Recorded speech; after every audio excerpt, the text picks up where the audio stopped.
हार्दिक धन्यवाद व्यक्त गर्न चाहन्छु दुवचिकाज्यू। यस मंगोल नेशनल अर्गनाइजेसन जिल्ला सभा नुवाकोटको चौथो जिल्ला अधिवेशन यस घोषणा सभा कार्यक्रमका सभाध्यक्षज्यू, ड्यासमा रहनुभएका केन्द्रीय सभाका सदस्यज्यूहरू, प्रान्तीय सभाका पदाधिकारी सदस्यज्यूहरू, विभिन्न जिल्ला सभाका अध्यक्ष सँगसँगै पदाधिकारी सदस्यज्यूहरू र विभिन्न स्थानीय तहहरूबाट मंगोल नेशनल अर्गनाइजेसन नुवाकोट जिल्ला सभाको यो चौथो जिल्ला अधिवेशन घोषणा सभा कार्यक्रमलाई सम्पन्न पार्नको निमित्त व्यस्त समयको बावजुद पनि यहाँसम्म आउनुभएका तपाईँ सम्पूर्ण महानुभावहरूमा मेरो एकमुष्ट यहाँहरू सबैमा क्रान्तिकारी सल्युट गर्न चाहन्छु। स्वीकार्नुहोस्। जय मंगोल। पक्कै पनि आजको यो ऐतिहासिक दिनमा मंगोल नेशनल अर्गनाइजेसन जिल्ला सभा नुवाकोटले आफ्नो तेस्रो जिल्ला अधिवेशन पश्चात तयार भएको टिमले संगठनको विधि विधान अनुसार संगठनले गर्नुपर्ने नियमित कार्यक्रम सँगसँगै संगठनलाई थप गति प्रदान गर्नको निमित्त गर्नुपर्ने ऐतिहासिक कार्यभारहरूलाई सम्पन्न गर्दै हिजोको बन्द सत्रबाट नयाँ नेतृत्व चयन गर्दै संगठन सँगसँगै नुवाकोट जिल्लाभित्रको जति पनि बस्तीहरू छ ती सबै बस्तीहरूमा महामना डाक्टर गोपाल गुरुङज्यूको दर्शन, सिद्धान्त र विचारहरूलाई विस्तार गर्नको निमित्त नयाँ नेतृत्व चयन भएर आएको छ। यस सन्दर्भमा हिजोको बन्द सत्रबाट बेलबहादुर तामाङज्यूको अध्यक्षतामा निर्वाचित हुनुभएका तपाईँ सम्पूर्ण निर्वाचित पदाधिकारी सदस्यज्यूहरूलाई यहाँको कार्य सफलताको शुभकामना व्यक्त गर्न चाहन्छु। सँगसँगै हामी मंगोल नेशनल अर्गनाइजेसन नेपालको राजनीतिमा एउटा अदृश्य राजनीतिक लडाईँको सुरुवात गर्ने महामना डाक्टर गोपाल गुरुङ, जसले आफ्नो जीवनको सम्पूर्ण हिस्साहरू नेपालको वृहत नेपाली नागरिकहरूको निमित्त समर्पण गरेर जानुभएको छ। महामना डाक्टर गोपाल गुरुङजीको त्याग, तपस्या, योगदान र बलिदानको कारणले गर्दाखेरि आज देशमा तपाईँ हामीले भौतिक रूपमा देखिने किसिमको परिवर्तनहरू हामीले पाउन सकेका छौं। आज शासन सत्तामा रहेका मान्छेहरूको उन्माद हेर्दाखेरि यो भर्खरै मात्रै एउटा अलौकिक शक्तिबाट प्राप्त भएको जस्तो अनुभूति सत्ता र शक्तिमा रहेका मानिसहरूबाट त्यो किसिमको व्यवहार भए तापनि त्यसको विषयमा सूक्ष्म अध्ययन गरेर हेर्नेहरूले त्यसको वास्तविकता पाइराखेको अवस्था छ। यस कारणले गर्दाखेरि हामी मंगोल नेशनल अर्गनाइजेसनको नेता, कार्यकर्ता, समर्थक, शुभचिन्तक भएर तपाईँ हामीले गर्दै आइराखेको, लड्दै आइराखेको, हामीले निरन्तरता दिइराखेको, यसमा धैर्यता नटुटाइकन अनुशासित भएर इमान्दारपूर्वक तपाईँ हामीले देखाएको क्रियाशीलता चाहिँ कतै पनि खेर गएको छैन। त्यसैले नै तपाईँ हामीलाई बिस्तारै बिस्तारै यो मुलुकको मालिक बनाउने कुरा, तपाईँ हामीले स्वतन्त्रता पाउने कुरा, यो चाहिँ बिस्तारै पूरा हुँदै जाने कुराहरू हुन् कि यो चाहिँ जादुको छडीले देखाउने किसिमको परिवर्तन चाहिँ हुने कुरा होइन यो राजनीति भन्ने कुरा। किनकि नेपालमा रहेका जति पनि साम्राज्यवादी शासकहरू छन् अथवा भनौं विश्वमै रहेका साम्राज्यवादी शासकहरूको नै कुरा किन नगरौं, विश्वमा रहेको साम्राज्यवाद र नेपालमा रहेका ती साम्राज्यवादीका ठेकेदार भएर यो देशको शासन सत्ता सञ्चालन गरिराखेका मानिसहरूमा पनि विश्वका बृहत्तर नागरिकहरूलाई नेपालको हकमा हामी नेपालको बहुसंख्यक मूलवासी मंगोल समुदायको कुरा गरौं या विश्वमा हेर्यौं भने विश्वको बृहत्तर नागरिकहरूलाई आफ्नो तानाशाही सत्ताबाट सञ्चालन गर्ने उनीहरूको जुन सिद्धान्त हुन्छ, उनीहरूको जुन सोच हुन्छ, त्यस्तो कुरालाई तिलाञ्जली दिएर आमूल परिवर्तन गर्ने लडाई त्यो सामान्य लडाई हुँदैन। हेर्नुहोस्, उदाहरणको निमित्त अघि भर्खरै प्रसंगवश कुराहरू उठेको छ। अहिले मध्यपूर्वमा लडाई भइराखेको छ। अहिले विश्वमा इरान भन्ने देशको अस्तित्व गरमा गरम भएर एकाएक आज संसारको प्रत्येक कुना काप्चा, कुना कन्दरमा रहने हाम्रो गाउँ घरमा बस्ने बुढा भइसकेका वृद्ध बुवा आमाहरूले पनि आज इरान भन्ने देश चाहिँ आफ्नो मानस पटलमा चाहिँ सेभ गर्न सक्ने परिस्थिति बनेको छ। त त्यो इरानले पनि उसको अगाडि दुईवटा बाटोहरू देखा परेको थियो। एउटा तानाशाही शासकहरूको दासत्व स्वीकार्ने सजिलो बाटो अगाडि बढ्ने र अर्को एउटा बाटो थियो तानाशाही शासकहरूले खडा गर्ने चुनौती स्वीकार्ने र प्रतिबन्धमा पर्ने एउटा बाटो देखा परेको थियो। यो दुईवटा बाटो देखा पर्दै गर्दा इरान सँगसँगै रहेका छिमेकी मुलुकहरू, इरानसँगै त्यहाँनिर चाहिँ उनीहरूको भूमि जोडिएका देशहरू उदाहरणको निमित्त मध्यपूर्वमै भएको दुबईको कुरा गरौँ अथवा साउदी अरबको कुरा गरौँ अथवा कतारको कुरा गरौँ, तिनीहरू सबैको अगाडि दुईवटा बाटोहरू देखा पर्दा कतार भन्ने देशले, दुबई भन्ने देशले, साउदी अरब भन्ने देशले हामी दासत्व स्वीकार्छौँ, हामी चुनौती सहन सक्दैनौँ, प्रतिबन्ध सहन सक्दैनौँ, यस कारणले गर्दाखेरि बरु हामीलाई दासत्व भए पनि हुन्छ, तर तपाईँहरूले हामीलाई चाहिँ प्रतिबन्ध लगाउनु हुँदैन भनेर साम्राज्यवादी शक्तिको त्यो दासत्व स्वीकारेको कारणले गर्दाखेरि आज आफ्नै देशमा आफ्नो सुरक्षा गर्न नसकिराखेको परिस्थिति तपाईँहरूले पनि देखिराख्नु भएको छ। सँगसँगै इरानको अगाडि पनि दुईवटा बाटो देखा पर्यो। एउटा साम्राज्यवादी शासकको दासत्व स्वीकार्ने सजिलो बाटोबाट अगाडि बढ्ने र अर्को चाहिँ साम्राज्यवादी शक्तिलाई चुनौती दिएर आफ्नो निमित्त आफैले मार्ग प्रशस्त गर्ने एउटा बाटो देखा पर्यो।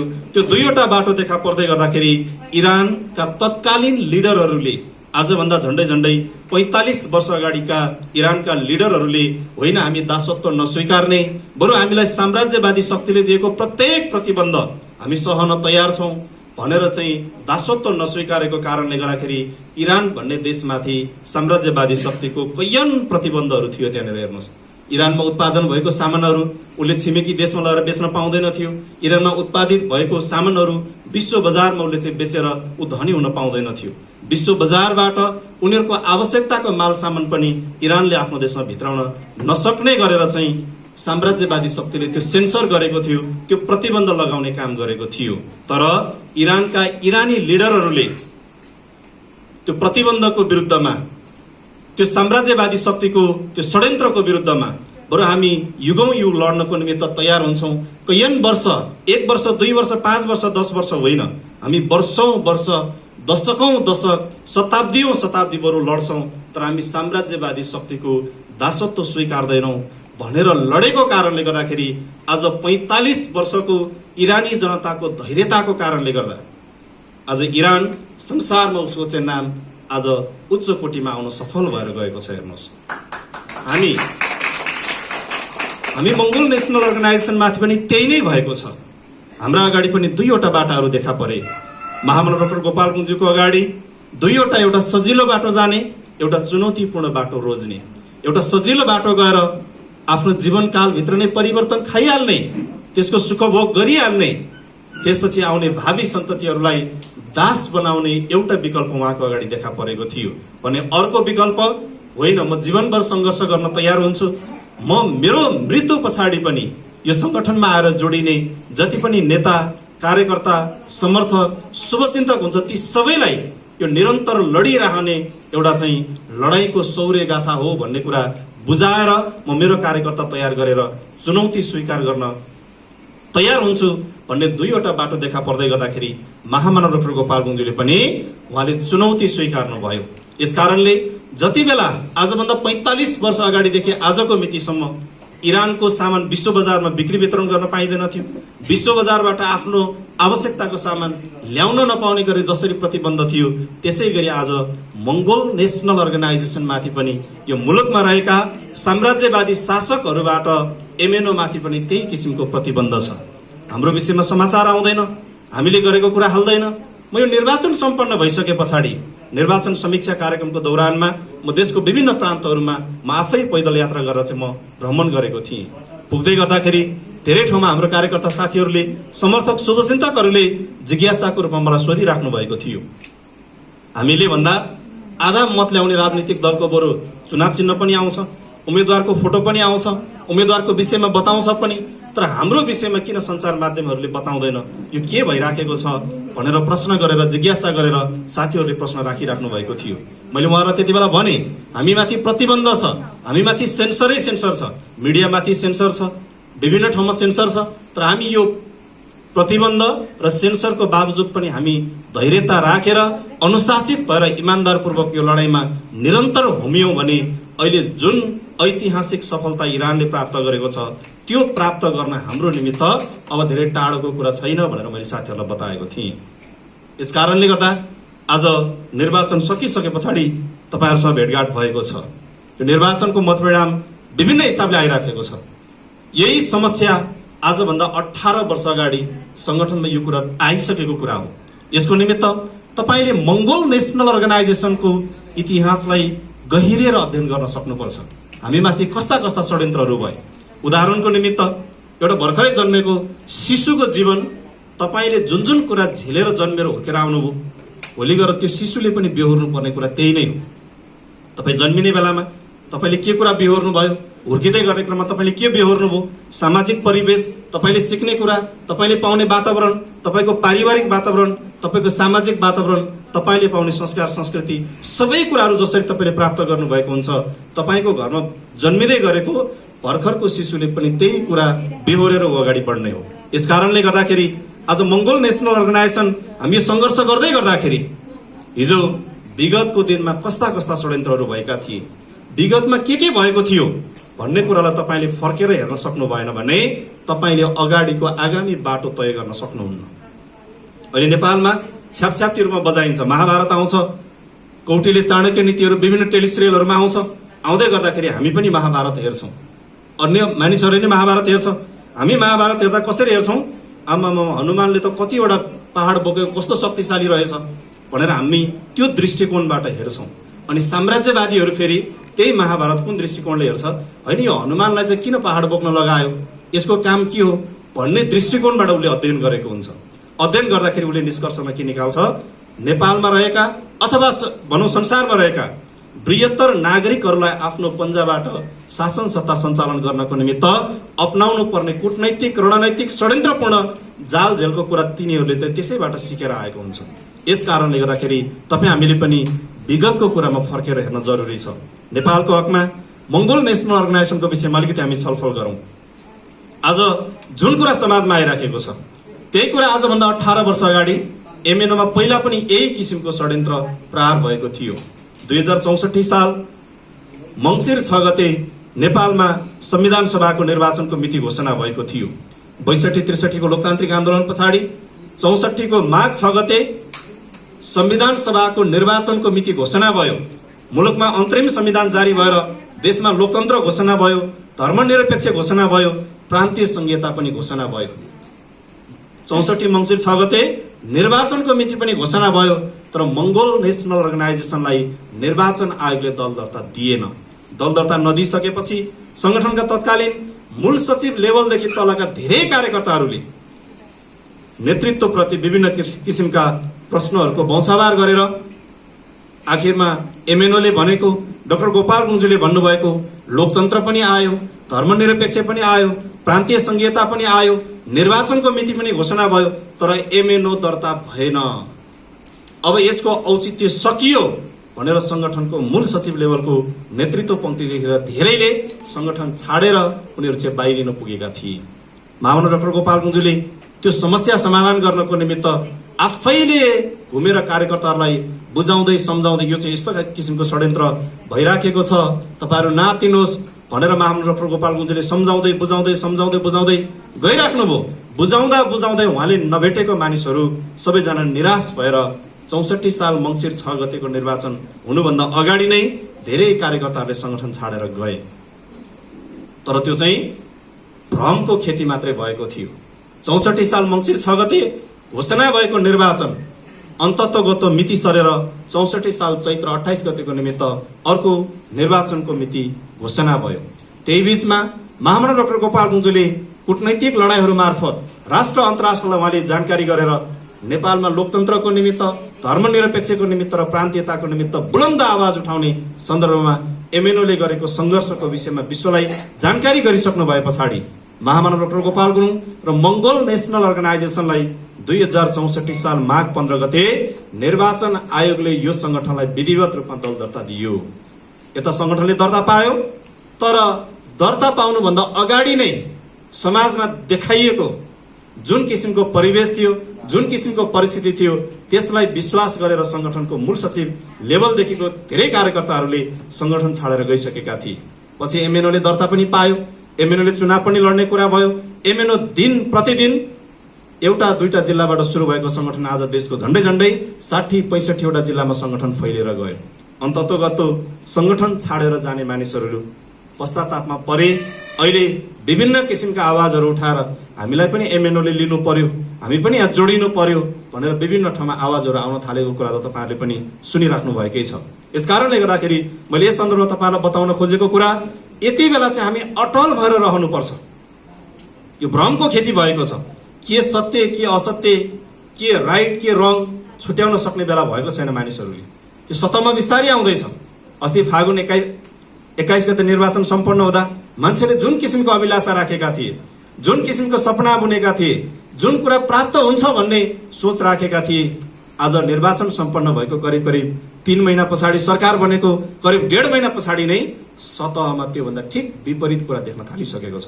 यसकारणले के सत्य के असत्य रहेछ भन्ने कुरा छुट्याउनको निमित्त अटल भएर, अघि भर्खरै हाम्रो कार्यक्रम सञ्चालन हुँदै गर्ने क्रममा अघि जुनु बहिनीले गीत गाउनु भयो जस्तै मंगोलहरू चाहिँ अटल भएर बस्नुपर्छ।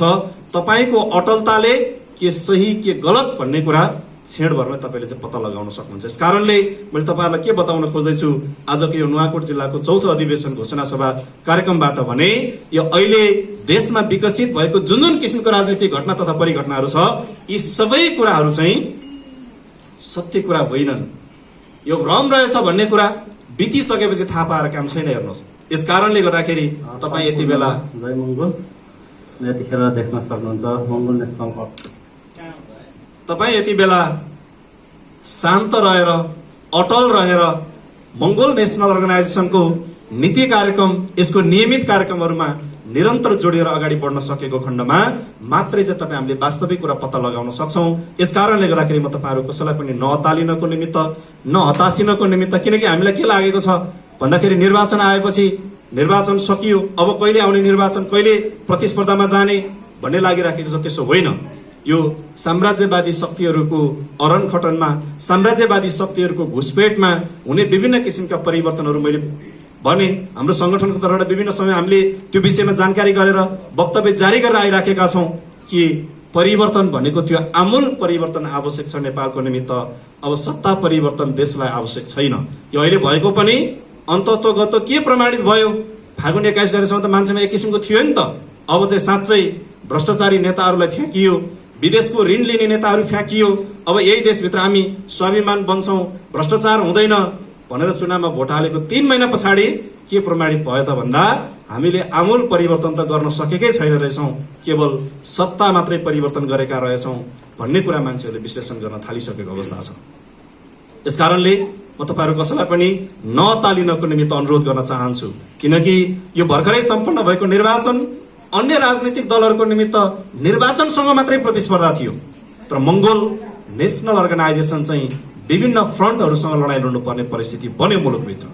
अन्य राजनीतिक दललाई सबैतिरबाट सहयोग नै सहयोग थियो, केही सीमित शक्तिहरूसँग मात्रै प्रतिस्पर्धा थियो, तर मंगोल नेसनल अर्गनाइजेसनलाई विभिन्न किसिमको फ्रन्टहरूसँग, विभिन्न किसिमको शक्तिहरूसँग हामी लडाईँ लड्दै आउनु पर्यो। भारतमा रहेको विश्व हिन्दू परिषद आरएसएस को कुरा गरौं अथवा नेपालमा अहिले स्थापित गर्न खोजेको एमसीसी एसपीबी वादीहरू नै किन नगरौं, उनीहरूसँग हामी प्रत्यक्ष रूपमा मैदानमा एक्लो शक्ति भएर भिड्नु पर्यो। सँगसँगै अहिलेको विश्व राजनीतिमा आइराखेको ध्रुवीकरण, यो परिवर्तित विश्व राजनीतिको घटना तथा परिघटनासँग जोडेर नेपालको राजनीतिमा स्पष्ट रूपमा परराष्ट्र नीतिलाई अवलम्बन गरेर जाने गरेर चाहिँ हामीले वान चाइना पोलिसीको समर्थक भएर लड्ने एउटा मात्रै दल मंगोल नेसनल अर्गनाइजेसन खडा भएको कारणले गर्दाखेरि पनि यसपालिको निर्वाचनमा हामीलाई चाहिँ त्यो किसिमको मतपरिणाममा चाहिँ रहनु पर्ने परिस्थिति सिर्जना गर्नको निमित्त उनीहरू सफल भएर गएका छन्। तर यो भर्खरै मात्रै मध्यपूर्वको लडाई र इरानले अहिले प्राप्त गरेको सफलताले पनि साम्राज्यवाद चाहिँ संसारमा कहिले पनि दीर्घजीवी हुँदैन रहेछ भन्ने कुरा चाहिँ प्रमाणित भएर आएको छ। यसकारणले यसको निमित्त धैर्यता चाहिँ गर्नुपर्छ। जसरी इरानी जनताहरूले 45 वर्ष धैर्य गरे, प्रतिबन्ध स्वीकारे, उनीहरूले आवश्यक माल सामान अन्तर्राष्ट्रिय विश्व बजारबाट ल्याउन पाउँदैन थिए, उनीहरूको देशमा उत्पादन भएको सामान उनीहरूले उपभोग गरेर बढी भएको सामान विश्व बजारमा बेचेर पैसा कमाउने अधिकार उनीहरूलाई थिएन। त्यो सबै कुरा 45 वर्षसम्म सहेको कारणले गर्दा आज संसारमा सशक्त देशको रूपमा स्थापित हुन सफल भएको छ। यसकारणले गर्दाखेरि तपाई हामी नेपालमा यही साम्राज्यवादी शक्तिले नै प्रतिबन्ध गरेको विभिन्न ठाउँमा, उदाहरणको निमित्त हामी 2062 सालदेखि यताको अलिकति व्याख्या गरौं, नेपालको जति पनि परिवर्तनहरू भएको छ, आज मंगोल नेसनल अर्गनाइजेसन गणितीय नतिजामा हामी एक ठाउँमा देख्न सफल भएका छैनौं। तर हामी गणितीय नतिजाको लालसामा लागेर हामी सम्झौता गर्न थाल्यौँ भने फेरि हामी हतकडीमा पर्छौँ, हामी बन्देजमा पर्छौँ। जुन बन्देजमा योभन्दा अगाडिका सरकार, सांसद र राजनीतिक दलहरू परे। उदाहरणको निमित्त 64 को माओवादी हेर्नुहोस् 70 मा कुन स्तरमा पुर्याइदियो, 70 को कंग्रेस र एमालेलाई हेर्नुहोस् 74 मा कहाँ पुर्याइदियो।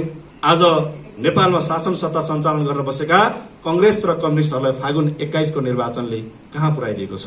यसकारणले गर्दाखेरि हामी मुद्दामा सम्झौता होइन, हाम्रो सैद्धान्तिक पाटोमा सम्झौता होइन। 5 वर्षको एउटा कार्यकाल सञ्चालन गर्नको निमित्त हामीले त्यस्तो किसिमको सम्झौता गर्यौं भने नेपाल सदा सदाको निमित्त फेरि कस्तो बनिराख्छ भन्दा विरोध र विद्रोहको देश बनिराख्छ। आजसम्म जो नेपालमा भएको छ, आजभन्दा पहिला संसदमा पुगेका राजनीतिक दलहरू, राजनीतिक दलका नेताहरूले एउटा कुरा बोल कबोल गर्ने, संसदमा पुग्ने, त्यहाँ भएपछि त्यो कुरा दिन नसक्ने, नसके पछाडि जनतामा फेरि के हुन्छ, 5 वर्ष पुग्दा नपुग्दै एक किसिमको वितृष्णा बढेर जनताहरूबाट आएको आक्रोश र विद्रोह विरोधले फेरि देश लथालिङ्ग हुन्छ। त्यो विरोध र विद्रोहले फेरि एउटा नयाँ शक्ति जन्मिन्छ। त्यो नयाँ शक्तिले पनि फेरि उही पुरानै रवैया देखाएपछि फेरि त्यही कुराले निरन्तरता पाउँदै पाउँदै पाउँदै पाउँदै आइपुगेर अन्तत्वगत यो फागुन 21 को निर्वाचनबाट पनि फगत 23 सत्ता परिवर्तन भन्दा माथिल्लो कुरा केही पनि हुन सकेन। यसकारणले गर्दाखेरि हामी मंगोल नेशनल अर्गनाइजेसनले हाम्रो सैद्धान्तिक बाटो हामीले अवलम्बन गरेको कुरामै देशको राजनीतिहरू अगाडि बढिराखेको छ। उदाहरणको निमित्त देशमा यो परिवर्तन संस्थागत गर्नको निमित्त 2062 सालमा महामानव डाक्टर गोपाल गुरुङ र मंगोल नेशनल अर्गनाइजेसनले त्यो पहल कदमी थालेको थिएन भने, त्यो अग्रणी कदम संगठनले थालेको थिएन भने नेपालमा लोकतन्त्र, गणतन्त्रको कुरा, धर्मनिरपेक्ष प्रान्तीयताको कुरा तपाई हाम्रो निमित्त चाहिँ यो चाहिँ सपनाको कुरा मात्रै हुन पुग्दै थियो। 2062 साल माघ 26 गते नेपालमा रहेका तत्कालीन भूत राजाले नक्कली नगर निर्वाचनको मिति घोषणा गरेको थियो। त्यो कसैले पनि हेक्का राख्न सकेन, त्यसको विरुद्धमा कसैले आवाज उठाउन सकेन। महामानव डाक्टर गोपाल गुरुङज्यूले मंगोल नेशनल अर्गनाइजेसनको नेतृत्वमा माघ 26 गते जुन दिन नेपालको भूत राजाले गर्दै गरेको नक्कली नगर निर्वाचन, किनकि नेपालको भूत राजालाई विश्वव्यापी रूपमा अन्तर्राष्ट्रिय जगतमा चाहिँ नेपालको राजा चाहिँ तानाशाही राजा भएर गयो भन्ने उसको विषयमा नकारात्मक कुराहरू विश्वभरि त्यो सनसनीपूर्ण रूपमा फैलिसके पछाडि उनले चाहिँ नेपालमा नक्कली निर्वाचन गरेर चाहिँ जनताहरूलाई र विश्व समाजलाई चाहिँ ढाँट्ने कोसिस गरिराखेको थियो कि म चाहिँ तानाशाही राजा होइन, मैले जनताको अभिमतलाई मैले विश्वास गर्छु, जनताको अभिमतलाई मैले सम्मान गर्छु, यस कारणले मैले निर्वाचन गराउँदैछु भनेर नक्कली निर्वाचनको मिति घोषणा गरेर निर्वाचन गराएर चाहिँ अन्तर्राष्ट्रिय जगतलाई ठग्ने, अन्तर्राष्ट्रिय जगतलाई ढाँट्ने षड्यन्त्र गर्दै गर्दाखेरि महामानव डाक्टर गोपाल गुरुङज्यूको निर्देशनमा मंगोल नेशनल अर्गनाइजेसनले चाहिँ उक्त दिन जुन दिन निर्वाचन हुँदै थियो त्यो निर्वाचनको दिनमा चाहिँ निर्वाचन नै बिथोल्ने हिसाबले चाहिँ बन्द आह्वान गर्ने, अन्त हामी देशभरि नसकौँला, झापा जिल्ला मात्र पनि बन्द गरेर चाहिँ निर्वाचन बिथोल्ने। निर्वाचन बिथोलिएपछि देशभरि अरू सबै जिल्लामा निर्वाचन भयो, झापामा किन निर्वाचन बिथोल्यो, कसले निर्वाचन बिथोल्यो भन्दा एमएनओले बिथोल्यो। किन बिथोल्यो भन्दा एमएनओको तर्फबाट त्यसमा चाहिँ स्पष्ट रूपमा के जान्थ्यो भन्दा नेपालको राजा चाहिँ तानाशाही भइसकेको छ, यसले चाहिँ नक्कली निर्वाचन गरेर विश्व समाजलाई ढाँट्ने षड्यन्त्र गर्दैछ भन्ने विषयमा बताउने गरेर चाहिँ 62 साल माघ 26 गतेको नक्कली निर्वाचनलाई बहिष्कार गरेर त्यो दिन बन्द आह्वान संगठनले गरेको थियो।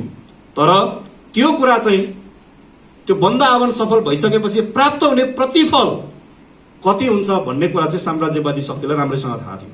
यसकारणले उनीहरूले के गर्यो भन्दा एमएनओले चाहिँ 62 साल माघ 26 गते निर्वाचनकै दिनमा बन्द आह्वान गरेको, तर त्यो भन्दा 3 दिन अगाडिबाट नै माओवादीलाई अगाडि सारेर 1 हप्ते आम हडताल घोषणा गर्ने काम चाहिँ तत्कालीन मुलुकमा रहेका राजनीतिक दलहरूले गरेका थिए। त्यति बेला त्यो 62 साल माघ 26 गतेको त्यही निर्वाचनलाई बहिष्कार गर्ने गरेर घोषणा भएको आन्दोलनको वेगले बिस्तारै बिस्तारै रूप लिँदै गएर अन्ततगत त्यही नै 62-63 को जनआन्दोलनमा परिणत भएर 63 साल वैशाख 11 गते नेपालमा रहेको भूत राजाले घुँडा टेकेर जनताको नासो जनतालाई नै म सुम्पिन्छु भन्ने ठाउँमा चाहिँ संगठनले त्यो कूटनैतिक लडाई लडेर त्यहाँसम्म चाहिँ पुर्याउन हामी सफल भएका थियौं।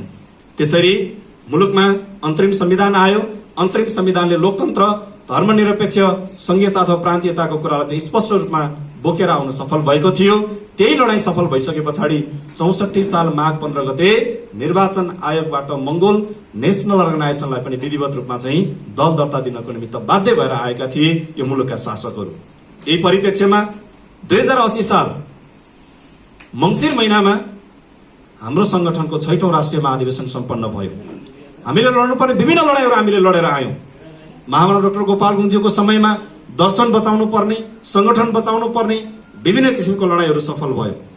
महामना डाक्टर गोपाल गुरुङज्यूको निधन पछाडि संगठनको वर्तमान श्रद्धेय प्रेसिडेन्ट बुद्धलाल मेचेज्यूको नेतृत्वमा पनि संगठनले विभिन्न किसिमको लडाईँहरू लड्दै लड्दै हामी अगाडि बढ्नु पर्यो। 2080 साल मंसिर महिनामा सम्पन्न भएको संगठनको ऐतिहासिक 6औं राष्ट्रिय महाधिवेशनबाट अब मूलवासी मंगोलहरू आफै सरकार बनाएर यो देश हाँक्नु पर्छ, त्यसको निमित्त हामीले अगाडि सार्नुपर्ने हाम्रो कूटनीतिको कुरा, हाम्रो रणनीतिको कुरा, हाम्रो कार्यदिशाको कुराको विषयमा घनीभूत रूपमा छलफल गरेर हामीले 6औं राष्ट्रिय महाधिवेशनमा ऐतिहासिक विषयहरूमाथि चाहिँ हामीले प्रस्ताव पास गरेर लिएर आयौं।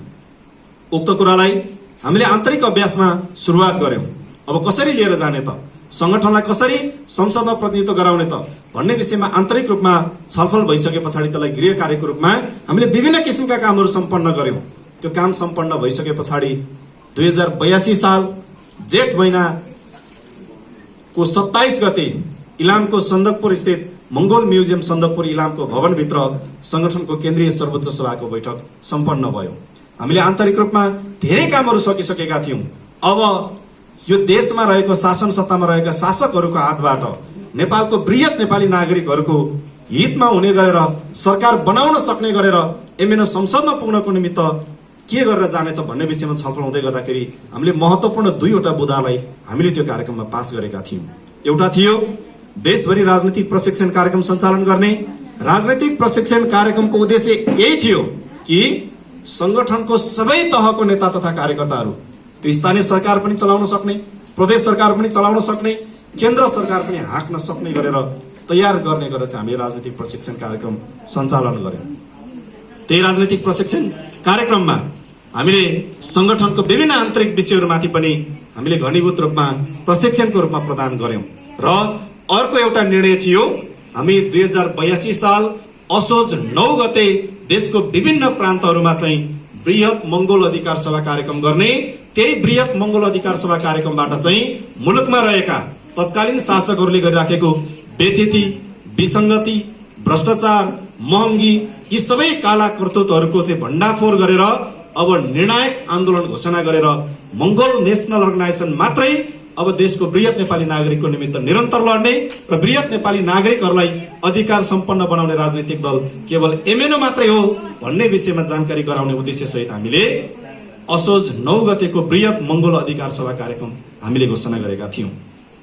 तत्कालीन शासक भन्नाले संसदमा प्रतिनिधित्व गरिराखेको र सरकारको प्रतिनिधित्व गरिराखेको कम्युनिस्ट सँगसँगै कंग्रेसहरूले गरेका धोकाधडीको कुरा, जनतालाई बाँडेको आश्वासनको कुरा, त्यो कुरा पूरा नगरेको कुरा, यो विषयहरूमा भण्डाफोर गर्ने, भ्रष्टाचारको विरुद्धमा आवाज उठाउने, सँगसँगै नेपाललाई अब दीर्घजीवी परिवर्तनको दिशामा अगाडि लानको निमित्त एमएनओले देशको नेतृत्व लिनको निमित्त तयार हुने र त्यसको निमित्त जनताको समर्थन आवश्यक रहने विषयलाई चाहिँ हामीले उद्घोष गरेर जाने गरेर तयारी गरेका थियौं। तर भइदियो के भन्दा असोज 9 गतेको त्यो बृहत मंगोल अधिकार सभा कार्यक्रम मंगोल नेशनल अर्गनाइजेसनले सम्पन्न गरेर देशको विभिन्न प्रान्तहरूमा त्यो ऐतिहासिक कार्यक्रम सम्पन्न गरेर अगाडि बढ्न सकेको खण्डमा त्यसको उपलब्धि एमएनओ माथि पुग्छ। देशैभरि एमएनओ के विषयमा चर्चा परिचर्चा हुन्छ भन्ने कुरा बुझेकै कारणले गर्दाखेरि असोज 9 गतेको कार्यक्रम हुनुभन्दा केही हप्ता अगावै देशमा भदौ 23 र 24 गतेको आन्दोलन सिर्जित हुन पुग्यो। यो संसारकै राजनीतिक दल, विभिन्न संघ संस्था सबै कुराहरूको हामीले उदाहरण लियौं भने त्यो कुनै पनि कुराले मूर्त रूप लिनको निमित्त, कुनै पनि कुरा सफलताको नजिक पुग्नको निमित्त त्यागको कुरा, बलिदानको कुरा चाहिँ विश्वभरि नै त्यो प्रष्ट रूपमा देखा परेको कुराहरू हुँदै बस। यसकारणले गर्दाखेरि भदौ 23 र 24 गतेको आन्दोलन मुलुकमा सुरु हुँदै गर्दाखेरि त्यति बेला स्कुले ड्रेसमा मारिँदै गरेको भर्खरको कलिला भाइ बहिनीहरू, उनीहरूको शरीरबाट बगेको रगतहरू, उनीहरूको शरीरबाट बगेको रगतले लतपतिएको जुत्ताहरूलाई नै व्यापक रूपमा प्रचार प्रसारमा ल्याएर त्यसको क्रेडिट कसलाई दियो भन्दा एउटा राजनैतिक दललाई। को मर्यो भन्दा एउटा राजनीतिक दलको कार्यकर्ता मर्यो, कसले मार्यो भन्दा पुरानो राजनीतिक दलले मार्यो भन्ने भाष्य निर्माण गरेर फागुन 21 को निर्वाचनमा एकलौटै देशभरिबाट मत प्राप्त गर्ने एउटा परिस्थिति सिर्जना गरेर लिएर गएको छ। यसकारणले गर्दाखेरि मैले तपाईहरुलाई बताउन खोजेको कुरा के हो भन्दा मंगोल नेशनल अर्गनाइजेसनले विभिन्न समयमा हामीले चालेको कूटनैतिक र रणनैतिक कदमको कारणले गर्दाखेरि देशमा विभिन्न किसिमको परिवर्तनहरू हुँदै आइराखेको छ। यसै सन्दर्भमा हामीले भर्खरै निर्वाचन सक्यौं। निर्वाचनमा हामी देशैभरिबाट विभिन्न ठाउँहरूबाट हामी सहभागी भयौं। यो निर्वाचन पछाडिको मत परिणाम र अबको यो अहिले बनेको सरकार पछाडि अब हामीले कुन बाटो लिएर अगाडि बढ्ने भन्ने विषयमा भर्खरै केही दिन पहिले राजधानी काठमाडौँमा सम्पन्न भएको संगठनको केन्द्रीय सभाको बैठकबाट हामीले ऐतिहासिक निर्णयहरू गरेर आएका छौं। अब त्यो निर्णयले अब परिवर्तन दिलाउँछ। तपाईहरुलाई अलि तत्कालै त्यो कुराहरू आउँदै गर्दाखेरि त यसले पनि त्यस्तो परिवर्तन होला र भने जस्तो हुन सक्छ, तर त्यसको गहिराईमा तपाईं डुबेर त्यसलाई अध्ययन गर्न सक्नुभयो भने हामीलाई अन्तत्वगत अधिकार दिलाउने कुरा चाहिँ तिनै कुराहरू हुन्। हिजो मामला डाक्टर गोपाल गुन्जूले देशमा लोकतन्त्र, धर्मनिरपेक्ष र प्रान्तीयता हुनुपर्छ, राजा होइन राष्ट्रपति हुनुपर्छ, हिन्दू राष्ट्र होइन धर्मनिरपेक्ष राष्ट्र हुनुपर्छ, एकल केन्द्रीकृत शासन पद्धति होइन विकेन्द्रीकृत शासन व्यवस्था हुनुपर्छ भनेर भन्दाखेरि मान्छेहरूले डाक्टर गोपाल गुन्जूलाई के भनेर खिचिटिउरी गर्थे? राजा बिनाको नि देश हुन्छ, हिन्दू राष्ट्र बिनाको नि देश हुन्छ भनेर खिचिटिउरी गर्थे मामला डाक्टर गोपाल गुन्जूलाई। राजतन्त्र बिनाको देश हुन्छ, कस्तो हो यो लोकतन्त्र भनेको, हामीले कानूनको ठेलीको ठेली पढेका छौं, कहाँ छ लोकतन्त्र भनेर खिचिटिउरी गर्ने गर्थे।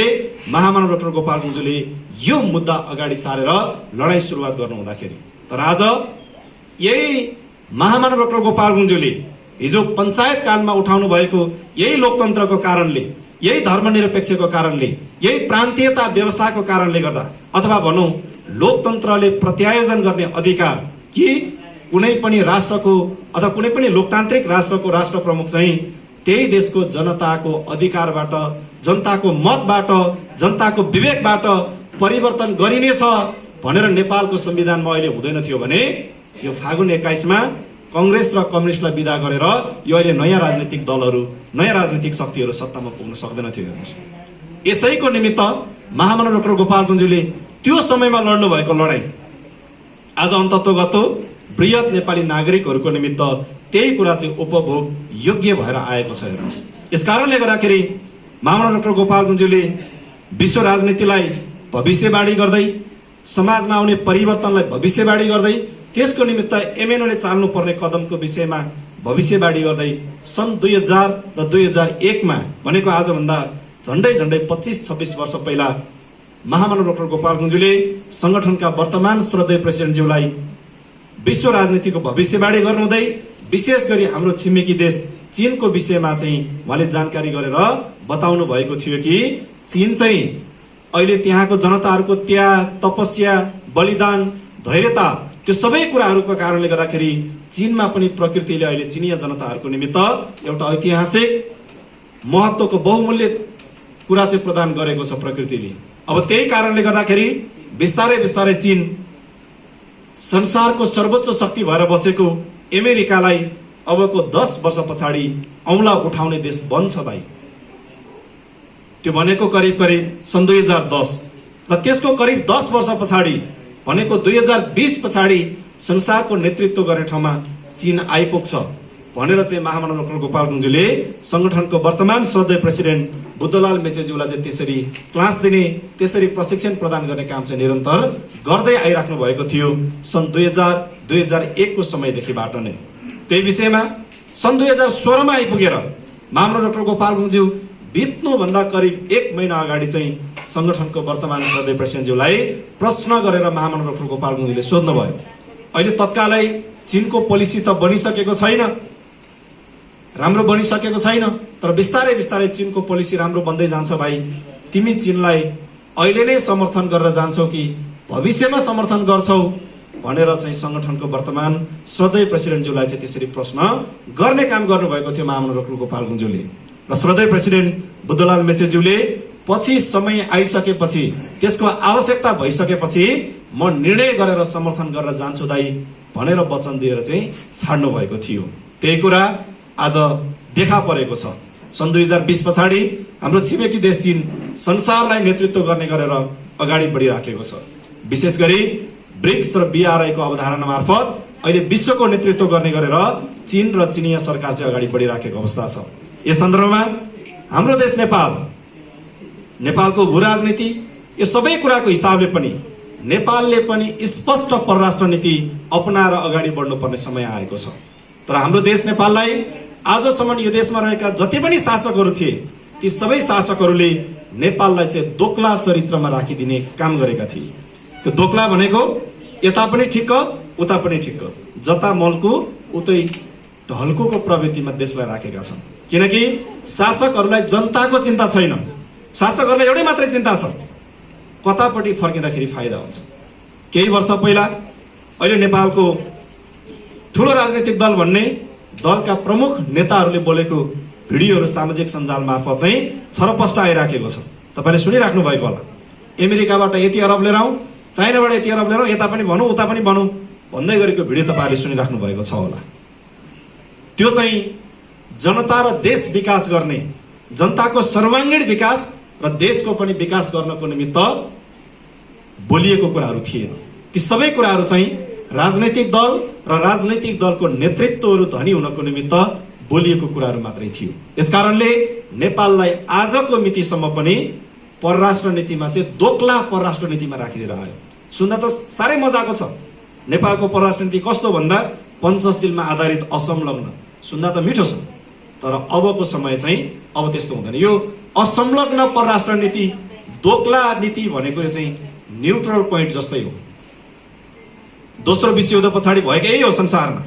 दोस्रो विश्वयुद्ध पछाडि संसारमा दुईवटा ध्रुवहरू देखा पर्यो, एउटा अमेरिकाको नेतृत्वमा, एउटा रुसको नेतृत्व, सोभियत रुसको नेतृत्वमा अर्को एउटा ब्लक देखा पर्यो। संसारका विभिन्न देशहरू कोही अमेरिकाको कुरा स्वीकारेर अगाडि बढे, कोही सोभियत रुसको कुरा स्वीकारेर अगाडि बढे। त्यो दुवैतिर बढ्नेहरूले थोर बहुत देश र जनताको विकास गरे। तर हामी दुवैतिर जाँदैनौँ भन्ने देशहरू चाहिँ जस्ताको तस्तै भएर बस्यो। भनेको गाडीको तपाईँले गियर अगाडि बढाउनु भने अगाडि जान्छ, ब्याक हाल्नु भने पछाडि जान्छ। तर न्युट्रलमा राख्नु भने कहीँ जान्छ, त्यो जहाँ छ त्यो त्यहीँको त्यहीँ बस्छ। नेपाल त्यस्तै भयो। किनकि नेपालमा चाहिँ असंलग्न परराष्ट्र नीति अवलम्बन गराउने काम गर्यो। त्यो भनेको चाहिँ जतापट्टि आफूलाई फाइदा हुन्छ त्यतैपट्टि बोल्ने। अमेरिकातिर फर्किँदा राम्रो हुन्छ उतै बोलिदिने, चीनतिर फर्किँदा राम्रो हुन्छ उतैतिर बोलिदिने। तर अब चाहिँ त्यो छुट संसारमा छैन। हेर्नुहोस् अहिले आएको नयाँ नयाँ गाडीहरू हेर्नुहोस् न तपाईँले। अहिलेको नयाँ गाडीमा न्युट्रल हुँदैन, कि सिधै अगाडि कुद्ने हुन्छ कि सिधै पछाडि फर्किने, ब्याक गियर मात्रै हुन्छ। अब छुट छैन। त यस्तो परिस्थितिमा नेपालले पनि एउटा आफ्नो स्पष्ट परराष्ट्र नीति अपनाएर जानुपर्ने हो खासमा। तर अहिले सत्तामा रहेका शासकहरूसँग त्यो दम चाहिँ छैन। हेर्नुहोस् अहिले संसदमा रहेका सांसदहरूको कुरा गरौँ, संसदमा प्रतिनिधित्व गर्ने राजनीतिक दलको कुरा किन नगरौँ, अथवा अहिले सरकारको प्रतिनिधित्व गर्ने राजनीतिक दलको कुरा किन नगरौँ, स्पष्ट परराष्ट्र नीति अपनाएर निर्णय गरेर जान सक्ने ल्याकत र त्यो दम चाहिँ अहिलेको संसदमा बस्ने शासकहरू कोहीसँग पनि छैन। हेर्नुहोस् त्यो नभएपछि के गर्नु पर्यो? अब सडकमै भयो नि, हामीले बोल्नु परेन, हामीले सुरु गर्नु परेन। हिजो हामीले लोकतन्त्रको विषयमा, यो लोकतन्त्र धर्मनिरपेक्ष प्रान्तीयता चुनाव जितेर जानेहरूले उठाएको मुद्दा होइन। हेर्नुहोस् सडकमा बसेर हामी जस्तै दुःख गर्ने एमएनओको नेता कार्यकर्ताले लगाएकै यही मुद्दा अन्तत्वगत संविधानमा आयो कि आएन? त्यति बेला हामी लोकतन्त्र धर्मनिरपेक्ष र प्रान्तीयता भनेकै भरमा चुनाव नजितिँदो रहेछ, अब अरू कुरा लिएर जाउँ भनेर हामीले पनि त्यो कुरा छाड्दै थियौँ भने देशमा लोकतन्त्र आउँथ्यो, धर्मनिरपेक्ष आउँथ्यो, प्रान्तीयता आउँथ्यो? यो केही पनि आउँदैन थियो। हेर्नुहोस् नआएपछि तपाईँले र मैले चाहेको भरमा देशको शासक परिवर्तन गर्न सकिँदैन थियो। जन्मिँदाखेरि नै देशको राष्ट्र प्रमुख भएर कोही मान्छे जन्मिराखेका हुन्थे, गर्वमै हुर्किराखेका हुन्थे। यस कारणले गर्दाखेरि आज मंगोल नेशनल अर्गनाइजेसन हामी संसदमा प्रतिनिधित्व गरेका त छैनौं, तर पनि हामी सडकमै भए पनि, किनकि आज चुनाव जितेर जानेहरूले त्यो विषयमा सोच्न सक्ने क्षमता पनि छैन, त्यति टाढो देख्न सक्ने नजर पनि छैन, त्यति निर्णय गर्न सक्ने उनीहरूसँग पृष्ठभूमि पनि छैन। हेर्नुहोस् यस कारणले गर्दाखेरि त्यो विषयमा हामीले निर्णय गरेर जानुपर्ने भएको कारणले गर्दाखेरि गत केन्द्रीय सभाको बैठकबाट हामीले ऐतिहासिक निर्णय गर्यौं। यदि यो निर्णय हामीले ढिला गर्यौं भने देशमा विभिन्न किसिमका समस्याहरू पैदा हुन्छ। जुन अहिले रुस युक्रेनको वारको कुरा गरौँ अथवा इरान इजरायलको वारको कुरा गरौँ, इजरायल प्यालेस्टाइनको वारको कुरा किन नगरौँ? यो सबै कुरा भनेको स्पष्ट परराष्ट्र नीति नभएको कारणले, आफ्नो माटोको निमित्त चाहिँ इमानदार र स्वाभिमान नभएको कारणले गर्दाखेरि त्यो समस्याहरू देखा परेको छ। जसरी रुसको विरुद्धमा युक्रेनले जुन निर्णय गर्यो, त्यही निर्णयको कारणले गर्दाखेरि आज युक्रेन र युक्रेनी जनताले कति दुःख पाइराखेको अवस्था छ। त्यस कारणले गर्दाखेरि हामीले यो सबै कुराहरूलाई अध्ययन गरेर हामीलाई लागेको छ फागुन 21 गतेको निर्वाचनमा जुन राजनैतिक दलको चुनाव चिन्ह र झण्डाको विषयमा देशभरि प्रचार भयो, हामी पनि त्यस्तो छिटो गरौँ। यदि त्यो चाहनु भएको थियो भने महामानव डाक्टर गोपाल गुरुङ र मंगोल नेसनल अर्गनाइजेसनले त्यो बाटो चाहेको थियो भने हामी 2082 साल होइन 2070 सालमा हाम्रो अगाडि त्यो प्रस्ताव आएको थियो, त्यो अवसर आएको थियो हाम्रो अगाडि। तर हामी त्यो बाटो नरोजेर, त्यो बाटो त्यागेर आएको कारणले गर्दाखेरि साम्राज्यवादी शक्तिको निशानामा परेर इरानमाथि जसरी प्रतिबन्ध लगायो, हामी एमएनओ माथि पनि त्यही किसिमको प्रतिबन्ध हामीले झेल्दै यहाँसम्म आइपुगेका छौँ। यसकारणले गर्दाखेरि हामीले पनि परराष्ट्र नीतिको विषयमा स्पष्ट रूपमा खाका कोरेर जानुपर्ने भएको कारणले गर्दाखेरि गत केन्द्रीय सभाको बैठकबाट हाम्रो छिमेकी मुलुकहरू, हाम्रो देश, हामी उभिएको धरातलबाट उत्तरतर्फ 1.5 अरब जनता बोकेर चीन भन्ने देश बसिराखेको छ, जो संसारको पहिलो देश बन्छु भनेर अगाडि कुदिराखेको छ। हामी रहेको ठाउँबाट दक्षिणतिर झन्डै 1.5 अरब जनता बोकेर अर्को एउटा देश छ भारत। भारत पनि संसारमा पहिलो हुन नपाए पनि टप 10 भित्र पर्छु भनेर त्यो देश कुदिराखेको छ। अनि हामी दुईवटा देशको बीचमा 1.5 अरब जनता बोकेर बसेको देशको बीचमा हामी 3 करोड जनता बसेर एमसीसी जिन्दाबाद भन्यो भने तपाईँ हाम्रो हालत के हुन्छ भन्नुहोस् त। युक्रेनको त्यो अवस्था छ, त्यो भन्दा पनि दयनीय गति चाहिँ तपाईँ हाम्रो हुनेवाला छ। यस कारणले गर्दाखेरि मंगोल नेसनल अर्गनाइजेसनको संस्थापक प्रेसिडेन्ट महामानव डाक्टर गोपाल गुरुङज्यूले यो दीर्घजीवी कुरालाई समयमै महसुस गरेर यो विषयमा भविष्यवाणी गरेर संगठनको वर्तमान श्रद्धेय प्रेसिडेन्ट बुद्धलाल मेचेज्यूलाई चाहिँ यो विषयमा दिशाबोध गरेर तिमीले यो विषयमा निर्णय गरेर जानुपर्छ भन्ने कुरालाई गहिरेर नोटिस गराउनको निमित्त उहाँले पटक पटक सोधेर पटक पटक त्यो विषयमा प्रशिक्षण प्रदान गरेर जानकारी गरेर जानुभएको कारणले गर्दाखेरि संगठनको गत सम्पन्न भएको केन्द्रीय सभाको बैठकबाट मंगोल नेसनल अर्गनाइजेसनले छिमेकी मुलुक चीनले अपनाइराखेको वान चाइना पोलिसी अथवा एक चीन नीतिलाई पूर्ण रूपमा समर्थन गर्ने, ब्रिक्सलाई समर्थन गरेर जाने भनेर हामीले ऐतिहासिक निर्णय गरेर आएका छौँ। हेर्नुहोस्, अब यो निर्णयले हामीलाई बिस्तारै बिस्तारै संसारभरिबाट विश्वभरिबाट एमएनओलाई हेर्ने नजर पनि अब यसले चाहिँ फराकिलो बनाउँदै बनाउँदै लिएर जान्छ। हेर्नुहोस्, हामीलाई ट्याग लगाइराखेको छ नि, अघि पूर्वका साथीहरूले कुरा जोडिराख्नु भएको थियो। हामी लड्यौं लोकतन्त्रको निमित्त, हामी लड्यौं धर्मनिरपेक्षको निमित्त, हामी लड्यौं प्रान्तीयताको निमित्त, हामी लड्यौं गर्वबाट नै देशको राष्ट्र प्रमुख छानिएर आउने व्यवस्थाको विरुद्धमा लडेर जनताको मतपेटिकाको गर्वबाट राष्ट्र प्रमुख छान्ने व्यवस्था हुनुपर्छ भन्ने लडाई लडेर आयौं हामी। तर अहिले हामीलाई मान्छेले के भनिरहेका छन्, जातीय मुद्दा उठाइरहेका छ भनेर भनिराखेका छन् नि त। तर विश्व राजनीतिले चाहिँ त्यसरी हेरेको छैन एमएनओलाई। ती एमएनओलाई चाहिँ नेपालमा लोकतन्त्रको निमित्त, धर्मनिरपेक्षको निमित्त, प्रान्तीयता संघीयता स्थापना गर्नको निमित्त संघर्ष गर्ने एउटा राजनीतिक दल हो भनेर विश्व राजनीतिबाट, विश्वको नजरबाट चाहिँ हामीलाई त्यो फराकिलो दृष्टिकोणबाट चाहिँ हेरिराखेको अवस्था छ यति बेला। त यस सँगसँगै मैले तपाईँलाई बताइहालेँ, हामीले भर्खरै सम्पन्न गरेको केन्द्रीय सभाको बैठकबाट हामीले पास गरेको वान चाइना पोलिसीलाई पूर्ण रूपमा हामीले समर्थन गर्ने, ब्रिक्सलाई समर्थन गर्ने।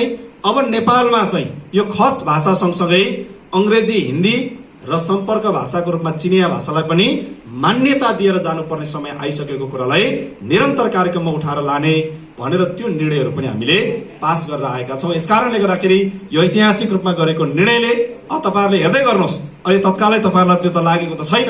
हामीले गत वर्ष जेठमा इलामको सन्दकपुरमा बसेको मिटिङबाट पास गरेको दुईवटा महत्वपूर्ण बुँदा, एउटा राजनीतिक प्रशिक्षण कार्यक्रम सञ्चालन गर्ने, एउटा असोज 9 मा बृहत मंगोल अधिकार सभा कार्यक्रम सम्पन्न गर्ने भनेर त्यो दुईवटा कुरा अगाडि सार्दिने बित्तिकै हतार भदौ 23 र 24 को घटना देखाउनु पर्यो यिनीहरूले। अब के गर्नुपर्छ त्यो त त्यसको हिसाब किताब हामीलाई राम्रोसँग थाहा छ, किनकि राजनैतिक रूपमा हामी त यही दुनियाँमा कुदिराखेका छौँ नि त, हामी त यही कुरामा अध्ययन गरेर लागिराखेका छौँ नि त। त्यसो भएको कारणले गर्दाखेरि चाहिँ हामीले सम्पन्न गरेको केन्द्रीय सभाको बैठकबाट गरेको निर्णय जुन वान चाइना पोलिसीलाई समर्थन गर्ने कुरा, ब्रिक्सलाई समर्थन गर्ने कुरा र नेपालमा चाहिँ सम्पर्क भाषाको रूपमा खस भाषा बाहेक, यो खस त यतिकै छँदैछ, यो खस भाषा बाहेक हिन्दी अङ्ग्रेजी सँगसँगै चिनिया भाषा पनि, किनकि अहिले तपाईँ हामीले बोल्ने गरेको यो माइकको कुरा गरौँ, हरेक कुराहरूको कुरा गरौँ, यो पहिला पहिला चाहिँ अङ्ग्रेजीबाट मात्रै बस्थ्यो, अहिले त अङ्ग्रेजी बज्न छाड्यो। पहिला पहिला त हामीलाई त सबैलाई थाहा छ नि त अङ्ग्रेजी, अब हामीलाई त्यति थाहा भएर त सजिलो भयो। अहिले यो माइकमा जोडेर बजाउनु पर्ने, कसरी जोड्ने भन्दा ब्लुटुथ कनेक्ट गर्ने, यो खस भाषा हो ब्लुटुथ भनेको, खस भाषा हो ब्लुटुथ भनेको होइन, कनेक्ट भनेको खस भाषा हो होइन। अनि ब्लुटुथ कनेक्ट गर्ने भनेर बोल्ने अनि अङ्ग्रेजी भाषा सम्पर्क भाषाको रूपमा ल्याउनु परेन यहाँ। अब अहिले त्यो ब्लुटुथ भन्ने बज्दैन, अहिले अर्कै बज्न थालिसकेको छ, अहिले त्यो चिनिया भाषा बज्न थालेको छ होइन। त्यस कारणले गर्दाखेरि हामीले चाहिँ त्यो परिवर्तनलाई समयमै, विश्वको हरेक कुराहरू परिवर्तनशील छ, त त्यो कुरालाई चाहिँ हामीले समयमै मध्यनजर गरेर त्यो अनुसार चाहिँ हामीले निर्णय गरेर अगाडि बढ्न सकेको खण्डमा मात्रै हामी चाहिँ समाज सँगसँगै अगाडि जान सक्छौँ। होइन भने चाहिँ कङ्ग्रेस कम्युनिस्टले बेहोरेको दर्दनाक स्थिति तपाईँ हामी सबैले बेहोर्नुपर्छ। हेर्नुहोस्, अघि पूर्वका साथीले जोड्दै हुनुहुन्थ्यो नि, हिटलर जन्मियो, मुसोलिनी जन्मियो, तर सबै पतन भएर गयो नि त। आज त उनीहरू संसारमा किन पतन भए भन्दाखेरि उनीहरू चाहिँ आइराखेको परिवर्तन, जनतामा देखा परेको चेतना सँगसँगै यात्रा गर्न नसकेको कारणले गर्दाखेरि उनीहरू सबै पतन भएर गए। त मङ्गोल नेसनल अर्गनाइजेसन मात्रै अहिले सम्भव भएको मान्छेहरूको कुरा त मैले बताइहालेँ तपाईँहरूलाई, यो चाहिँ सबै भ्रमको खेती मात्रै हो। तपाईँ अटल भएर केही समय रहनुपर्छ। मैले तपाईँहरूलाई राम्रोसँग भेटेर सम्झाएर बताउँदैछु। हिजो महामानव डाक्टर गोपाल गुरुङजीले यसै गरी भेटेर सम्झाउन सक्नु भएको जति चाहिँ सङ्गठनमा रहनुभयो, उहाँले नभ्याउनु भएकोहरू जति चाहिँ के भयो, उनीहरू अत्तालिएर होइन यो बाटो त बेठिक रहेछ क्या हो भनेर चाहिँ उनीहरूले के निर्णय गरे भन्दा लोकतन्त्र भनेको पनि आयो, धर्मनिरपेक्ष पनि आयो, प्रान्तीयता पनि आयो, तर हाम्रो दर्तै भएन। अब लोकतन्त्र धर्मनिरपेक्ष प्रान्तीयता आइ त गयो, अब हाम्रो दर्ता भएन, अन्त लाग्दा नि हुने रहेछ भनेर लागेको साथीहरू त्यो चाहिँ केमा पर्नुभयो उहाँहरू भन्दा त्यो चाहिँ खहरे खोलामा पर्नुभयो। तत्कालै हेर्दा हो कि जस्तो लाग्यो, हाम फालेर जानुभयो, केही समयपछि बेउजेर हेर्दा के भयो, त्यो खहरे खोला चाहिँ सुकेर गइसकेको स्थिति भयो जस्तै भयो। यस कारणले गर्दाखेरि अहिलेको पनि समय त्यस्तै हो। यो सबै महामानव डाक्टर गोपाल गुरुङजीले त्यही कुरा बताउनु भएको। मैले अघि नै हामी कार्यक्रम उद्घाटन गर्ने बेलामा तपाईँहरूको अगाडि हामीले पहिला पहिला औपचारिक रूपमा कार्यक्रम उद्घाटन गर्दाखेरि महामानव डाक्टर गोपाल गुरुङ, महामानव सिद्धाह बुद्धको तस्बिर अगाडितिर हामीले 5वटा क्रान्तिको प्रतीक स्वरूप 5वटा दीप प्रज्वलन गरेर पुष्पगुच्छ अर्पण गरेर चाहिँ हामीले कार्यक्रम सुरुवात गर्थ्यौँ। तर आज हामीले हाम्रो सङ्गठनको झन्डाको अगाडि दियो बत्ती बालेर फुल चढाएर चाहिँ हामीले त्यो पनि थपेर चाहिँ हामीले हाम्रो कार्यक्रम सुरुवात गर्यौँ। यो किन गर्यौँ भन्दा यो विषयमा पनि महामानव डाक्टर गोपाल गुरुङजीले बताएर जानुभएको थियो। एकपल्ट डाक्टर गोपाल गुरुङज्यू चिकित्सा बिमारी पर्नुभयो, उहाँ बिमारी परिसक्नु भए पछाडि सङ्गठनको इमान्दार कार्यकर्ता त झापा र इलाममा मात्रै हुनुहुन्थ्यो त्यति बेला। त्यसो भइसकेपछि महामानव डाक्टर गोपाल गुरुङज्यूले उहाँले बताउनु भएको कुरा चाहिँ पूर्व इलाम र झापाको कार्यकर्ताहरूमा चाहिँ त्यो सबै कुरा चाहिँ सेन्सर भएर पुग्न थाल्यो। त्यसपछि महामानव डाक्टर गोपाल गुरुङज्यूले सङ्गठनको वर्तमान श्रद्धेय प्रेसिडेन्ट बुद्धलाल मेचेज्यूलाई फोन गरेर, भाइ मैले तिमीहरूलाई धेरै कुरा बताउनु पर्ने थियो, यो मैले अहिले बताउने कुरा नै यो देशको भावी सन्ततिको निमित्त, आउँदो हाम्रो समाजको निमित्त, नेपाली समुदायको निमित्त यो चाहिँ युगौं युगसम्म पनि काम लाग्ने कुराहरू चाहिँ मैले तिमीहरूलाई बताउनु पर्ने कुरा थियो। मैले भनेको कुरा तिमीहरूकोमा पुग्न त पुगेको छ, तर त्यो कुरा चाहिँ 100% पुगेको छैन, त्यो सेन्सर भएर पुगिराखेको छ। यसकारणले भाइहरूले सक्छौ भने चाहिँ म त अब गाडीबाट त आउन सक्दिनँ पूर्वमा, त्यसकारणले भाइहरूले सक्छौ भने मलाई काठमाडौँबाट झापासम्म प्लेनमा आउने इन्तजाम गर्न सक्यो भने भाइहरूले त्यो गर्नु भनेर निर्देशन दिइसक्नु भएपछि वर्तमान श्रद्धेय प्रेसिडेन्टज्यूहरूको नेतृत्वमा चाहिँ त्यति बेलाको अग्रज कार्यकर्ताहरू मिलेर महामानव डाक्टर गोपाल गुरुङज्यूलाई काठमाडौँबाट झापासम्म प्लेनमा ल्याउने इन्तजाम गर्नुभयो। उहाँहरूले डाक्टर गोपाल गुरुङज्यूलाई टिकट बुक गरिदिइसक्नु भए पछाडि उहाँ काठमाडौँबाट झापा जानुभयो। झापाको चन्द्रगढी एयरपोर्टमा डाक्टर गोपाल गुरुङज्यू आइपुग्ने हुनु भए पछाडि चाहिँ झापाको कार्यकर्ताहरू श्रद्धेय प्रेसिडेन्ट वर्तमान श्रद्धेय प्रेसिडेन्टज्यू सँगसँगै डाक्टर गोपाल गुरुङज्यूलाई रिसिभ गर्नको निमित्त चाहिँ एउटा गाडी रिजर्भ गरेर गाडीमा सङ्गठनको झण्डा हालेर चाहिँ उहाँहरू रिसिभ गर्नलाई एयरपोर्ट परिसरभित्र बसिराख्नु भएको थियो। त त्यसै वखतमा चाहिँ महामानव डाक्टर गोपाल गुरुङज्यू एयरपोर्टबाट झरेर चाहिँ बाहिर आउँदै गर्दाखेरि परैबाट डाक्टर गोपाल गुरुङज्यूले चाहिँ जय मङ्गलको स्यालुट गर्दै आएको देख्नु भए पछाडि श्रद्धेय प्रेसिडेन्ट बुद्धलाल मेचेज्यू लगायत त्यति बेलाको झापाको अग्रज कार्यकर्ताहरूले चाहिँ हामीले साह्रै राम्रो काम गरेछौँ, दाइले प्लेनबाट मलाई झापा लिएर आउनको लागि व्यवस्थापन गर्नु भनेर भन्नुभएको थियो, यो काम हामीले सम्पन्न गर्यौं। त्यही खुसियालीमा दाइले हामीलाई भित्रबाट नै खुसी भएर हर्षित भएर चाहिँ जय मङ्गल गर्दै आउँदै हुनुहुन्छ भनेर दाइहरू खुसी भएर बसिराख्नु भएको रहेछ। त गोपाल गुरुङज्यू चाहिँ, मानव डाक्टर गोपाल गुरुङज्यू चाहिँ झापाको तत्कालीन अग्रज कार्यकर्ताहरू श्रद्धेय प्रेसिडेन्ट बुद्धलाल मेचेजीहरूको छेउमा पुगिसक्नु भएपछि चाहिँ डाक्टर गोपाल गुरुङज्यूले, भाइयो मैले तिमीहरूलाई जय मङ्गल गरेको होइन, मैले त यो खुकुरी तारा अङ्कित मङ्गोलको झन्डालाई चाहिँ जय मङ्गल गरेको हो भनेर भन्नुभएको थियो त्यति बेला। त त्यो चाहिँ किन भन्नुभएको थियो त भन्दाखेरि अन्तिममा गएर नेपालमा चाहिँ दुईवटा झन्डा बीचको लडाईँ सुरु हुन्छ, दुईवटा झन्डाकै बीचमा प्रतिस्पर्धा हुन्छ।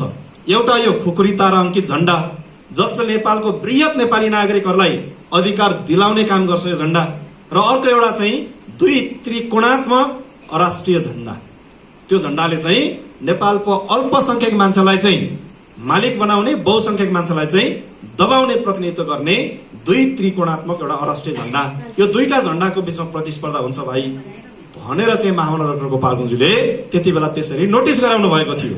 अन्ततगत अहिले भए पनि त्यही, अहिले संसदको विचित्रको रूप हेर्नुहोस् त, अहिले संसदमा प्रतिनिधित्व गर्ने सबै राजनीतिक दलले त्यो दुई त्रिकोणात्मक अराष्ट्रिय झन्डा बोकेकै हुन्छ। बोक्छ कि बोक्दैन?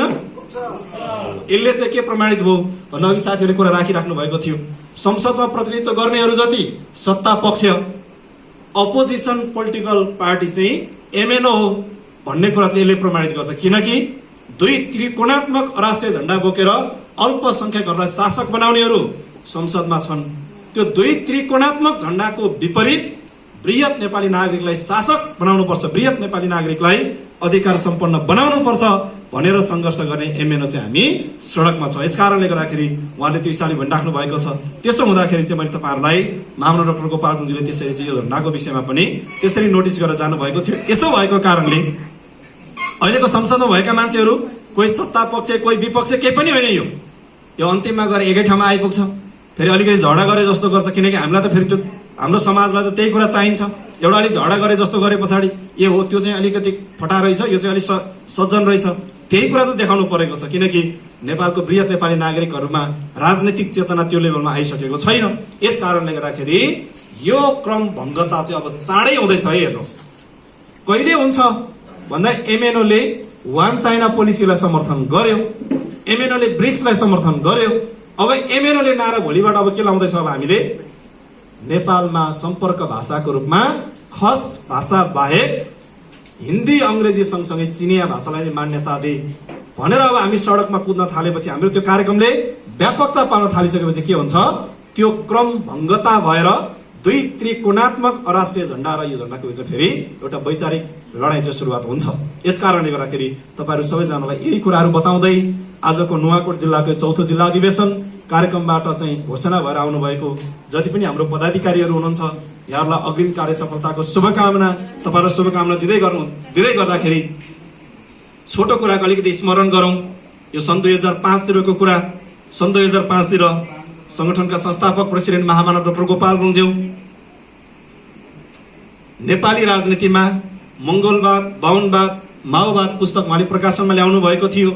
त्यो पुस्तकलाई अंग्रेजी भर्जनमा प्रकाशनमा ल्याउनको निमित्त उहाँलाई अर्थको समस्या पर्यो, आर्थिक स्थिति भइसके पछाडि अभाव भइसकेपछि महामना डाक्टर गोपाल गुरुङज्यूले चाहिँ त्यति बेला संगठनको वर्तमान श्रद्धेय प्रेसिडेन्टज्यूलाई लिएर उहाँ चाहिँ त्यति बेला सिलगढीतिर, दार्जिलिङतिर, कालिम्पोङतिर लगायत त्यो डुवर्सतिर चाहिँ विशेष गरी यो नेपाली राजनीतिमा मंगोलवाद, माओवाद, बाहुनवादको खस भाषाको संस्करण पुस्तक चाहिँ बेच्दै गएर त्यसबाट प्राप्त भएको रकमबाट नै अंग्रेजी भर्जनबाट चाहिँ नेपाली राजनीतिमा मंगोलवाद, बाहुनवाद, माओवाद प्रकाशन गर्ने जोहो गर्नको निमित्त चाहिँ उहाँ चाहिँ अहिलेको वर्तमान श्रद्धेय प्रेसिडेन्टज्यूलाई लिएर संगठनका संस्थापक प्रेसिडेन्ट महामना डाक्टर गोपाल गुरुङज्यू चाहिँ त्यो पुस्तक बिक्री वितरणको निमित्त चाहिँ निस्किनु भएको थियो सन् 2005 तिर। आजभन्दा झन्डै 21 वर्ष अगाडितिर त त्यो अब विशेष गरी त्यो त जोहो जामको निमित्त निस्किनु भएको, दिनभरि त सँगसँगै हिँड्नु हुन्थ्यो। त बेलुका बास बस्ने बेलामा चाहिँ महामना डाक्टर गोपाल गुरुङज्यूको जेठा मामाको घर चाहिँ सिलगढीको मतिगढा भन्ने ठाउँमा थियो। महामना डाक्टर गोपाल गुरुङज्यू चाहिँ रात परे पछाडि बेलुका अरू जहिले पनि बिहान 7 बजे भेट्ने बेलुका 6 बजे चाहिँ छुट्ने। राति चाहिँ अब मामला डाक्टर गोपाल कुञ्ज्यूको मामाको घरमा पनि 2-2 गएर बसिदिनु भएन, यता श्रद्धेय प्रेसिडेन्टज्यूको दिदीको घरमा नि 2-2 गएर बस्ने कुरा भएन। त उहाँहरू राति बास बस्ने बेलामा चाहिँ महामानव डाक्टर गोपाल कुञ्ज्यू चाहिँ उहाँको जेठा मामाको घर सिलगढीको मतिगढा भन्ने ठाउँमा र अहिलेको वर्तमान श्रद्धेय प्रेसिडेन्ट बुद्धलाल मेचेज्यू चाहिँ उहाँको दिदीको घर सिलगढीको खप्रेल बजार भन्ने ठाउँमा उहाँहरू बेलुकामा चाहिँ छुटिएर राति बास बस्ने गर्नुहुन्थ्यो र बिहान चाहिँ उहाँहरू जहिले पनि 7 बजे बस स्ट्यान्डमा भेट्ने, 7 बजे भेटेपछि दिनभरि सँगै हिँड्ने, फेरि बेलुका 6 बजे भएपछि छुट्ने गर्नुहुन्थ्यो।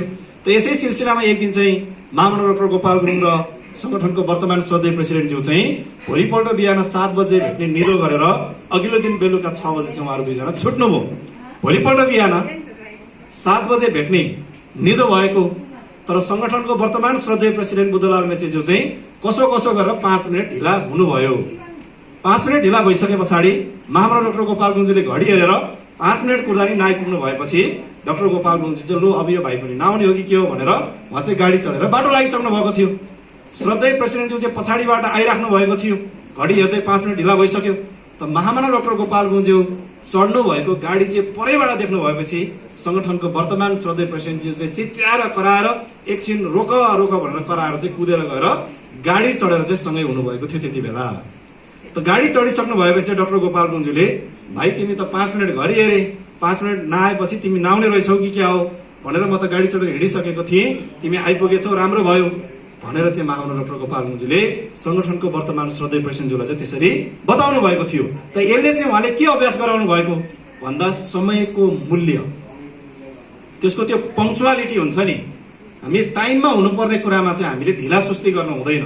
ए आजलाई के छ त भोलि गरौँला, अहिलेलाई के छ त भरे गरौँला भन्ने किसिमको गर्नु हुँदैन भन्ने मेसेज चाहिँ महामानव डाक्टर गोपाल गुरुङले त्यसरी दिनुभएको थियो। यस कारणले गर्दाखेरि आजको यो 4थो नुवाकोट जिल्ला अधिवेशनको घोषणा सभाबाट नयाँ टिम घोषित भएर आउनु भएको छ। तपाईँहरू सबैलाई पनि यो कुरा चाहिँ सन्देशको रूपमा, मेसेजको रूपमा तपाईँहरूसँग रहोस् भन्ने कुरा यहाँको बिचमा राख्दै म तपाईँहरूबाट बिदा लिन चाहन्छु। हस्त जय मङ्गोल।